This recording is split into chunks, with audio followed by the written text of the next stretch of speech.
Bonjour, bienvenue dans l'émission Transmission. Aujourd'hui, notre invité est Simon Pierre de Montpellier. Donc Simon Pierre, vous êtes rédacteur en chef de la revue En Question. Vous êtes aussi chargé d'analyse et d'animation au Centre Avec. Tout à fait. Alors pour ceux qui ne connaissent pas, qu'est-ce que le Centre Avec ? Bonjour Isabelle.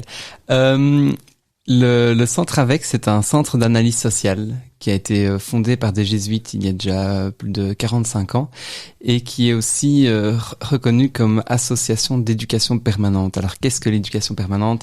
C'est un secteur associatif qui est chargé de sensibiliser la population adulte à des enjeux de société.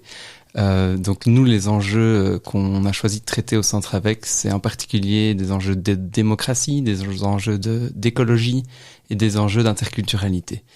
Donc ça, c'est le Centre Avec. Et donc le Centre Avec sensibilise via 2 canaux principaux, je dirais. D'une part, des animations. Donc on organise toute une série d'animations sous forme de différents formats qui vont de la conférence à des groupes de partage. Et alors un deuxième pôle qui est plutôt un pôle de publication.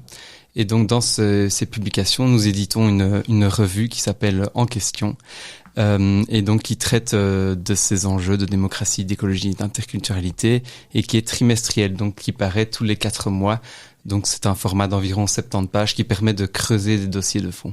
D'accord. Et vous êtes le rédacteur en chef de cette revue ? Tout à fait, donc je coordonne la revue. Ouais. Ok. Et le dernier numéro de cette revue En Question portait sur la question du travail. Oui. Et c'est de ça dont nous allons parler aujourd'hui. La question est pourquoi travaillons-nous ? Alors la première question, pourquoi, Simon-Pierre, travaillons-nous ? Très bonne question. Oui, donc nous on a voulu aborder la question du travail sous un angle particulier parce que le travail, on peut l'aborder sur plein de manières différentes, qu'elles soient économiques, sociales, etc. Nous, on a voulu traiter la question du sens du travail. Donc, qu'est-ce qui fait que nous travaillons et pour quelle finalité nous travaillons ? Donc, en gros, nous avons, au fil du dossier, ouvert plusieurs portes qui sont la raison de la survie. Donc, on travaille pour vivre, pour survivre, pour pouvoir se nourrir. Donc, c'est la dimension, je dirais, rémunératrice du travail. On travaille aussi pour s'épanouir. C'est la dimension, disons, réalisatrice du travail. On travaille aussi pour participer à la société, pour avoir une place dans la société, donc une dimension participative. On travaille pour tisser des liens, donc c'est la dimension sociale, voilà, les relations avec les collègues, les clients, les fournisseurs, etc. Et alors une dernière qu'on a voulu aussi aborder, qui est vraiment la question, disons, on travaille pour transformer le monde, en fait. On travaille pour mettre sa pierre à l'édifice au monde de demain. Et donc, c'est la dimension, je dirais, créatrice du travail. On crée quelque chose, la société de demain par son travail. Donc, c'est un peu toutes ces dimensions qu'on a creusées. Ok, et je vais prendre une dimension déjà que vous avez évoquée, la dimension de l'épanouissement. Le travail peut être source d'épanouissement, mais également source de souffrance.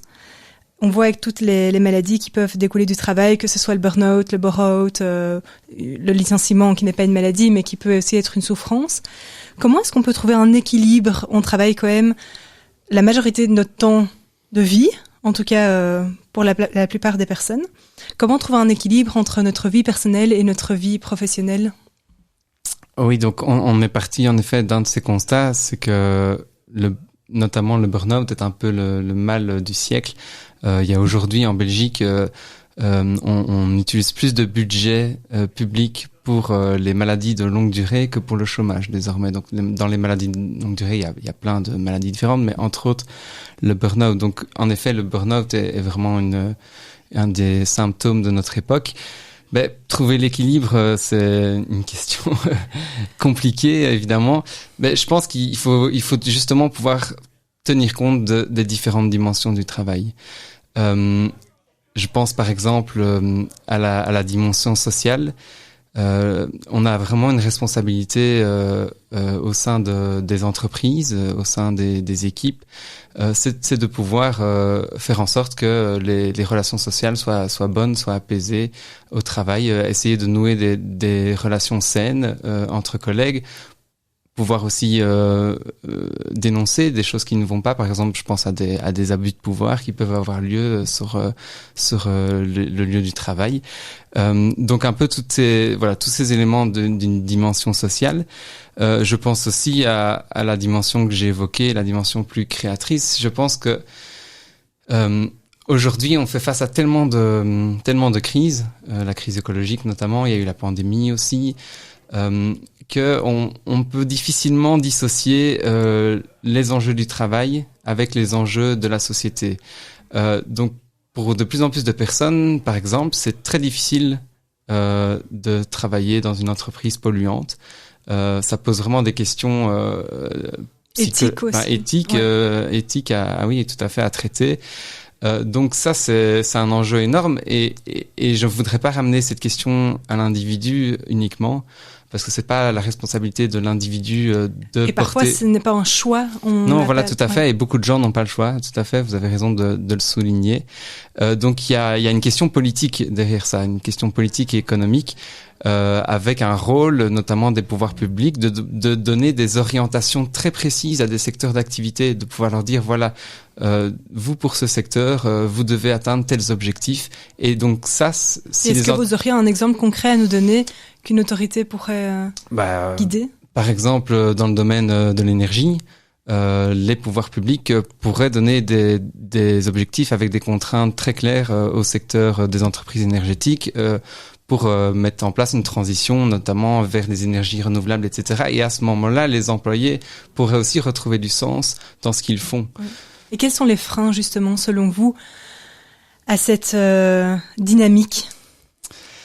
Alors, je suis pas expert, donc je préfère toujours préciser, je suis pas économiste et donc pour ce qui est de ce point-là, moi je dirais que les freins. Qu'est-ce qui empêcherait une autorité, en fait, mais c'est un peu le problème de la société dans laquelle on vit, etc. Mais quel serait un moyen de levier ou quel petit conseil vous souffleriez justement à la personne qui aurait plus de responsabilités et qui nous écoute aujourd'hui? Oui, mais je pense qu'il faut pouvoir agir à un niveau élevé, en tout cas particulier au niveau européen, et on peut souligner que au niveau de la Commission européenne, il y a eu un Green Deal notamment qui donne des objectifs secteur par secteur. Donc oui, le conseil que je donnerais, mais en toute modestie, c'est de pouvoir contraindre, donc de pouvoir mettre en place des systèmes de sanctions pour encourager ces objectifs notamment. Et sanctions du coup au niveau des employeurs, au niveau de... oui, à quel niveau vous parlez de sanctions? Au niveau financier, au niveau des aides, d'État, etc. On sort notamment d'une crise du Covid où beaucoup d'entreprises ont eu besoin de soutien des pouvoirs publics. Et donc les pouvoirs publics peuvent aussi mettre des conditions à des aides qu'ils fournissent. Donc ça me semble aussi important pour amorcer la transition. Oui. Donc ici, c'est déjà une piste. En faisant ce travail de cette revue, j'imagine qu'il y a eu différents intervenants qui ont apporté leur pierre aussi à l'édifice. Oui. Qu'est-ce que vous en avez retiré de ce travail? Beaucoup de choses. Je dirais que la dimension sociale a eu beaucoup d'importance et a fait résonner beaucoup de choses en moi, parce que c'est vrai que dans la question du sens du travail, c'est souvent une question qu'on se pose au niveau individuel. D'ailleurs, c'est un peu la grande mode du développement personnel où individuellement on va se poser des questions, on va essayer de remédier à ses propres problèmes, etc. Mais en fait, je me suis rendu compte avec ce dossier qu'il y a énormément de contraintes sociales, et donc je pense notamment à un article qui est d'ailleurs le premier article du dossier qui permet de poser le cadre, qui est une analyse sociologique de l'organisation du travail, qui est réalisée par Danielle Linard, qui est une sociologue française. Et donc elle montre un peu toutes les tendances structurelles dans notre société par rapport à l'organisation du travail, et qui fait qu'on en arrive à des situations de burn-out, etc. Je vais donner quelques exemples. Oui. C'est notamment une tendance depuis les années 80 à l'individualisation de la gestion des salariés. Donc c'est par exemple, on a de plus en plus d'horaires variables. Donc on encourage de plus en plus les employés à en plus avec adopter, le télétravail là qui est mis en place de plus en plus. Oui, tout à fait.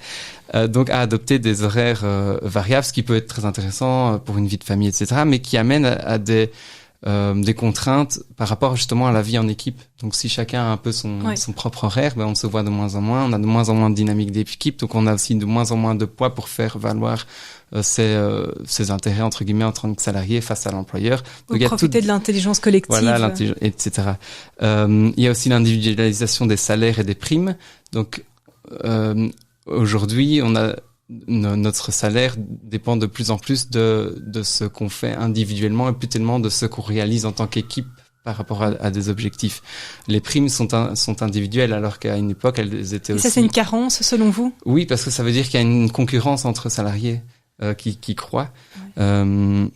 Donc voilà, tout ça amène qui n'est pas bénéfique au travail et même il me semble à l'entreprise. Donc voilà, tout ça peut amener un certain isolement, une pression individuelle accrue. Donc voilà, ça c'est une dynamique structurelle. Il y a aussi une tendance sociétale qui est ce qu'on appelle, il y a un sociologue, Helmut Rosa, qui appelle ça l'accélération. Donc nos rythmes de vie s'accélèrent avec notamment la numérisation de la société. Il y a plein de raisons à ça. Mais donc tout ça a aussi des répercussions sur le travail. Il y a beaucoup aussi de restructuration des entreprises. Et en parlant justement de cette accélération, est-ce que vous pensez qu'à un moment, l'humain sera plus capable de suivre? Parce qu'ici, on est déjà souvent dans une limite, mais on parlait de burn-out tout à l'heure, où on fait le maximum. Oui, je pense que ça amène beaucoup d'individus à péter les plombs, pour le dire très très simplement, parce que voilà, nos rythmes de vie s'accélèrent et donc à un moment nos limites sont dépassées et donc notre cerveau brûle comme ça. Le burn-out, c'est vraiment une sensation du cerveau qui explose, qui brûle. Donc oui, un autre exemple de dynamique structurelle qui fait que les individus se sentent plus très bien aussi au travail. Donc. D'accord. Et est-ce qu'il y a des pistes de solutions pour cadrer cette accélération d'une part numérique et de l'autre part l'humain qui reste au service de ce travail-là? Je peux donner peut-être des pistes de solutions structurelles, pas spécialement directement liées à l'accélération, mais quand même structurelles. Mais j'en ai déjà abordé une, c'est la question de donner des perspectives aux entreprises par secteur d'activité par rapport aux enjeux sociétaux. Donc ça, c'était un qu'on a déjà abordé. Il y a aussi la question de la démocratisation des entreprises. Donc il y a tout un travail qui est mené notamment par Isabelle Ferreras, qui est belge, qui a écrit un manifeste qui s'appelle le Manifeste Travail, avec des idées pour démocratiser l'entreprise, c'est-à-dire donner plus de rôle, plus de pouvoir, plus de levier aux salariés, aux employés, face par exemple, ou à côté des conseils d'administration, de la direction. Donc pouvoir donner un rôle démocratique aux employés, ça c'est un élément qui me semble intéressant structurellement. C'est déjà une piste. On va aborder la suite dans la seconde partie. Là, on va interrompre avec une courte pause musicale. On vient d'écouter Santé de Stromae. C'est vous qui avez choisi cette chanson à l'interlude. Pourquoi ce choix Santé ? Alors, tout d'abord, je suis un grand fan de Stromae, donc je pouvais difficilement passer à côté d'une chanson de Stromae. Mais pourquoi Santé ? Alors, je trouvais que ça avait un lien intéressant avec la question du travail, parce que, en fait, pour la petite histoire, en 2016, Stromae a fait face à la vulnérabilité. Il a eu un burn-out, qui a suivi sur une dépression. Qui a duré quand même 5 ans, donc il a fait son grand retour en 2021, et il a fait son grand retour avec cette chanson Santé, qui traite donc de la thématique du prendre soin. Et en fait, dans cette chanson, Stromae rend hommage à toute une série de métiers qui sont invisibles dans notre société, qui sont dévalorisés, qui sont pénibles, alors qu'ils sont essentiels. Donc par exemple les aides ménagères, les infirmiers, infirmières, les pêcheurs, les conducteurs de transport, les employés de supermarché, caissières, etc. Donc vraiment tous des métiers qui sont très pénibles, donc il le dit dans sa chanson, qui n'ont pas le cœur aux célébrations. Et donc il nous invite à lever notre verre, donc à avoir de la considération pour ces métiers. À revaloriser aussi ces métiers. Donc c'est vraiment une invitation à rendre visible, à montrer notre considération, notre gratitude et valoriser, comme vous l'avez dit, tous ces métiers de soins et de services. Oui. Et on voit que vous êtes sensible aussi à cette thématique. Qu'est-ce qui en vous a créé cette sensibilité à revaloriser ces métiers dont vous avez parlé ? Alors, pourquoi est-ce que c'est un sujet qui vous anime, qui vous travaille, sur lequel vous vous penchez? Je me suis pas posé la question pourquoi d'un point de vue personnel. Il y a sans doute plusieurs raisons, notamment d'un point de vue personnel, mon épouse est enseignante et je vois bien que c'est un métier qui est pour moi le plus beau métier du monde, le plus important, qui est d'éduquer nos enfants et qui pourtant n'a pas une place, la place qu'elle devrait avoir dans notre société, n'est pas suffisamment valorisée, que ce soit socialement, donc la considération qu'on peut avoir pour les enseignants, mais aussi d'un point de vue rémunérateur, les salaires des enseignants, bon, c'est pas les pires des salaires, mais par rapport à leur utilité, je trouve qu'il y a un déficit. Un gap. Un gap. Et c'est des choses c'est des métiers aussi qu'on a vu durant la pandémie, le métier des soignants, le métier des aides ménagères, le métier des caissières. Donc tout ça a fait que oui, d'un point de vue personnel, mais même d'un point de vue sociétal, ça nous a un peu ouvert les yeux sur certains métiers. Et vous parlez qu'on pourrait revaloriser le salaire. Est-ce qu'il y a une autre dimension qu'on pourrait mettre en place pour que ces métiers-là soient plus reconnus? C'est au-delà du salaire, c'est une attitude. Je pense qu'on a tous un rôle à jouer dans l'attitude qu'on peut avoir vis-à-vis des professeurs. Voilà, il y a des exemples de parents qui peuvent être très virulents, très désagréables avec les enseignants. Donc je pense que on a tous un rôle à jouer, même si c'est toujours affectivement, c'est difficile parce que quand il s'agit de nos enfants, on a toujours. Et vous êtes aussi papa d'un enfant. Je suis papa, mais d'un bébé de 6 mois et demi, donc il est à la crèche, mais pas encore à l'école. Mais donc oui, j'essaie d'avoir une attitude agréable vis-à-vis des périculteurs et péricultrices. Mais donc voilà, on a aussi un rôle là individuel à jouer et au niveau sociétal, je dirais plutôt rémunérateur. Oui. Et donc ici, on parle de l'attitude. Quelles sont les valeurs qui, selon vous, sont importantes dans le milieu du travail? Bonne question aussi. Oui, de nouveau, j'ai pas envie de paraître pour quelqu'un qui donne des vérités. Mais oui, les valeurs, je dirais de la bienveillance, la valeur du prendre soin, une attitude de sollicitude, pouvoir se soucier du vécu de chaque personne au travail, pouvoir prendre des nouvelles d'un point de vue privé aussi et respecter d'un autre côté les personnes qui veulent pas spécialement livrer leur vie privée au travail, parce que l'équilibre de vie professionnelle et vie privée est important aussi. Mais donc pouvoir accepter chaque personne dans ce qu'elle est et pas simplement par rapport à son efficacité ou voilà ses talents, mais plutôt des talents plus personnels, voilà, de ce qu'elles sont, et accepter les personnes pour l'ensemble de leur qualité et de leurs défauts aussi, c'est important. D'accord. Et là, si vous pouvez laisser 2 messages, un aux employeurs et un aux travailleurs employés, quels 2 messages laisseriez-vous? Ou des petites pistes d'action qui sont faciles à mettre en place dans le quotidien, simplement une petite habitude au travail qui demande pas trop d'énergie, mais en fait qui favorise un cadre bienveillant dont vous parliez tout à l'heure. Déjà, tout simplement saluer, prendre le temps, s'asseoir avec un collègue, demander comment il va, et pas simplement un ça va qui est léger et qui en fait n'attend même pas de réponse, mais vraiment pouvoir prendre le temps de s'intéresser à l'autre. Je pense qu'il y a aussi une question qui peut s'adresser soit à l'employeur, soit aussi aux employés. Mais alors, je dirais plutôt aux employeurs, c'est de laisser vraiment de la place à la concertation en équipe et faire en sorte que chaque employé, chaque salarié puisse faire entendre sa voix et que les décisions puissent se prendre collectivement et pas simplement par le haut. Oui.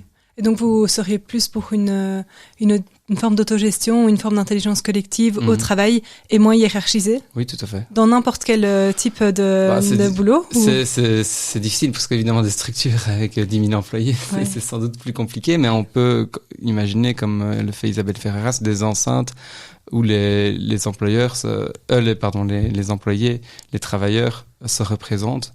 Donc comme il y a un conseil d'administration, un conseil des travailleurs par exemple. Ouais. Donc oui, je pense qu'on peut imaginer en tout cas des formes de démocratisation, d'intelligence collective au sein de toutes les entreprises avec des formats différents évidemment. Et ce qu'au Centre Avec, ça fonctionne comme ça? Oui. On est une petite équipe, donc ça favorise sans doute les choses. On est 6. Oui, tout à fait. On a vraiment une dynamique collective, horizontale, très horizontale. Oui, tout à fait. Avec des réunions d'équipe très fréquentes où chacun a sa place. Et alors on a aussi un outil qui est en fait on fait toujours 2 tours de parole, donc un tour où chacun peut exprimer ce qu'il a envie sur un sujet et un deuxième où chacun peut réagir aussi. Donc ça permet à toutes et tous de pouvoir vraiment donner leur avis de manière approfondie. Oui, et vous êtes aussi rédacteur en chef de la revue en question. Et donc là, vous managez des équipes, managez des personnes qui apportent leur pierre aux éditions, aux petites revues que vous montriez. Est-ce que vous êtes aussi dans cette même dynamique ? Comment est-ce que vous coordonnez ce petit monde ? À nouveau, on est une petite équipe qui est à plusieurs égards la même que celle du Centre Avec, qui fait quelques bénévoles. Mais donc oui, les réunions se passent de la même manière en fait, sauf que ici en effet c'est moi qui pour ce qui est de la revue, c'est moi qui coordonne les réunions. Mais donc oui, on fonctionne de manière très horizontale là aussi. D'accord. Et quelle est votre ligne éditoriale pour cette revue ? Alors la ligne éditoriale, c'est le critère de la justice sociale et la recherche du bien commun. Des grands sujets. Des grands sujets, avec une place pour des questions de spiritualité. Donc c'est pour ça qu'on aime bien aborder aussi les sujets sur l'angle du sens. Mais donc essentiellement, la recherche de la justice sociale et du bien commun, donc c'est-à-dire permettre à tous de trouver sa place dans la société. Oui. Et vous parlez de spiritualité. Comment est-ce que vous insérez la spiritualité dans cette revue, dans votre travail au quotidien ?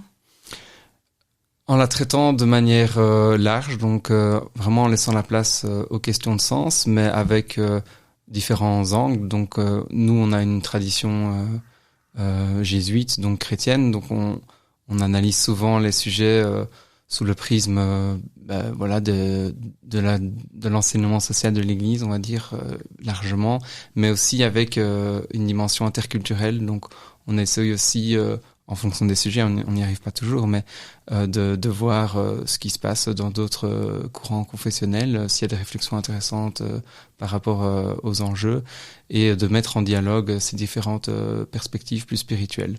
Mais c'est surtout une place dans le questionnement profond. Ok. Et quel retour vous avez de vos lecteurs ? Quels sont les retours que vous avez déjà eus de personnes qui vous suivent ? Des retours globalement très positifs. Alors on aimerait évidemment être diffusé encore davantage parce que pour le moment on a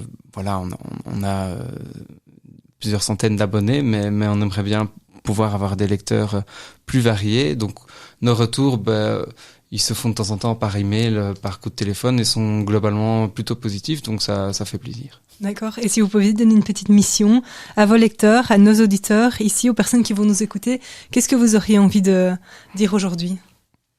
Tout d'abord, apprendre à s'écouter personnellement, avoir aussi des signes de vulnérabilité, accepter nos vulnérabilités, nos détresses pour éviter notamment le burn-out. D'un point de vue plus structurel, pouvoir détecter et s'opposer à des logiques de domination, d'exploitation, d'abus de pouvoir, que ce soit dans son entreprise, je pense par exemple au sexisme, ou dans la société, pouvoir être vigilant par rapport à ça et prendre le temps du discernement et de la concertation sur son travail. C'est ce qu'on a voulu faire avec le dossier en question. N'hésitez pas à le lire. Et alors aussi une mission complémentaire, c'est que si vous voulez prendre le temps pour réfléchir à votre travail, au sens du travail aussi dans la société, nous organisons un parcours en 5 réunions à partir du 28 septembre, donc un mercredi sur 2, 5 réunions où on dialogue en petits groupes, on partage son vécu professionnel et on entame un dialogue pour se poser des questions de sens du travail. Donc je vous invite aussi à aller voir notre site web centreavec.be pour pouvoir soit lire notre dossier, soit vous inscrire à ce parcours en 5 soirées. D'accord, donc rendez-vous en septembre, vous pouvez nous rappeler les dates ? Donc c'est à partir du 28 septembre, un mercredi sur 2. D'accord, donc ne pas hésiter à prendre aussi des moments où on prend un peu de recul et on discute ensemble Tout à fait. de la question du travail. C'est important de le faire ensemble aussi, oui, et pas que ça soit juste une question individuelle. Ça permet aussi d'avoir un angle de vue différent et de pas être peut-être trop... Oui, de s'en sentir soutenu aussi, parce beaucoup de personnes vivent les mêmes questions, et donc c'est intéressant de pouvoir confronter les expériences différentes. Ok, merci beaucoup Simon-Pierre. Donc on était avec Simon-Pierre de Montpellier, rédacteur en chef de la revue En Question et chargé d'analyse et d'animation au Centre Avec. On a vu comment mettre ses limites au travail, comment apprendre à les mettre, comment est-ce que la société pourrait être réinventée. Ça vient pas toujours d'en bas, mais de plus haut aussi. Ne pas hésiter à prendre des moments, des temps de recul, des temps d'oasis. Il vous propose une formation 4-5 jours, c'est ça, en septembre. En 5 soirées de 2 heures, donc c'est le soir, c'est facile. 5 soirées. Ouais. Donc voilà, vous savez ce qu'il vous reste à faire. Merci beaucoup Simon-Pierre. Avec plaisir Isabelle, au revoir.